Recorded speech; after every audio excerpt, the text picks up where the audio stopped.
Assalamualaikum warahmatullahi wabarakatuh. Bapak B.J. Habibie lahir pada tanggal 25 Juni 1936 di Parepare, Sulawesi Selatan. Beliau diangkat menjadi Presiden Indonesia menggantikan Bapak Soeharto yang mengundurkan diri dari jabatannya. Meski hanya 17 bulan menjabat sebagai Presiden, akuntabilitas Bapak B.J. Habibie dapat dilihat ketika beliau membawa Indonesia yang saat itu mengalami masa sulit krisis moneter. Beliau menunjukkan tanggung jawabnya dengan menjalankan amanah, yaitu mengambil keputusan dan kebijakan-kebijakan. Salah satunya, beliau memprakarsai Bank Indonesia yang independen agar lebih fokus mengurusi perekonomian, sehingga perekonomian Indonesia kembali pulih. Beliau juga menunjukkan kepemimpinannya yang transparansi serta integritas, yaitu berhasil melaksanakan pemilu demokratis pertama pasca Orde Baru. Dalam keadaan sakit pun beliau masih memikirkan Indonesia. Terbukti dari puisi yang ditulis masa muda di Jerman, menjadi penguatnya sehingga bisa sembuh dan berkarya untuk negeri. Sumpahku, terlentang, jatuh, perih kesal. Ibu Pertiwi, engkau pegangan, janji pusaka dan sakti, tanah tumpah darahku, makmur dan suci. Hancur badan tetap berjalan, jiwa besar dan suci membawa aku padamu, padamu Indonesia, makmur dan suci. Sungguh besar rasa cintamu terhadap tanah air. Sungguh besar tekadmu untuk memajukan bangsa ini. Terima kasih telah menjadi motivasi dan inspirasi untuk kami. Jiwa nasionalisme akan teringat dan terpatri. B.J. Habibie selalu mencerminkan watak kenegarawan yang menjunjung tinggi etika dalam bersikap dan bertutur kata, pembawaan yang tenang dan santun, serta tidak mudah terprovokasi.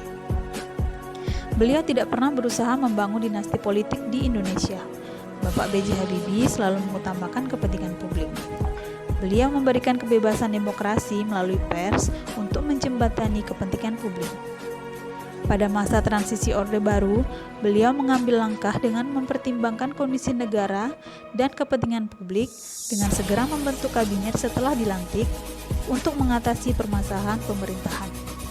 Beliau juga menangani konflik kepentingan dengan menciptakan pelayanan publik yang baik, dengan membuat undang-undang anti korupsi dan pembentukan badan pengawasan. Dalam nilai Ilmu Mutu, Pak Habibie juga mempunyai andil yang cukup besar di bidang teknologi. Beberapa karyanya adalah pesawat N250, pesawat terbang, penumpang sipil rancangan asli IPTN yang kini berubah nama menjadi PT Dirgantara Indonesia. Yang kedua, Do-31. B.J. Habibie juga andil dalam pembuatan Do-31. Pesawat ini merupakan jet investasi eksperimental Vito zaman barat yang dibangun oleh Dornier. Selanjutnya, pesawat C-130 Hercules. Pesawat tempur ini mempunyai 4 turboset tinggi high wing yang bertugas sebagai pesawat angkut militer utama untuk pasukan militer di banyak dunia. Dan yang terakhir, pesawat R-80 yang dirancang oleh PT RAI Radio Aviasi Industri adalah perusahaan yang bergerak dalam bidang perancangan, pengembangan, dan manufaktur pesawat terbang. Perusahaan ini didirikan B.J. Habibie bersama putra sulungnya Ilham Akbar. Anti korupsi. Selama Bapak B.J. Habibie menjabat sebagai Presiden Republik Indonesia, beliau telah meninggalkan sesuatu yang begitu berarti terhadap negara dan bangsa Indonesia, termasuk soal pemberantasan korupsi. Juru bicara KPK Febri Diansyah mengatakan, mulai dari kontribusi terhadap kebebasan pers dan sejumlah landasan pemberantasan korupsi pasca reformasi, seperti Undang-Undang Nomor 28 Tahun 1995 tentang penyelenggaraan negara yang bersih dari korupsi, kolusi, dan nepotisme, dan Undang-Undang Nomor 31 Tahun 1999 tentang pemberantasan tindak pidana korupsi. Pada Undang-Undang 31 Tahun 1999 itulah pertama kali ditegaskan perintah membentuk KPK.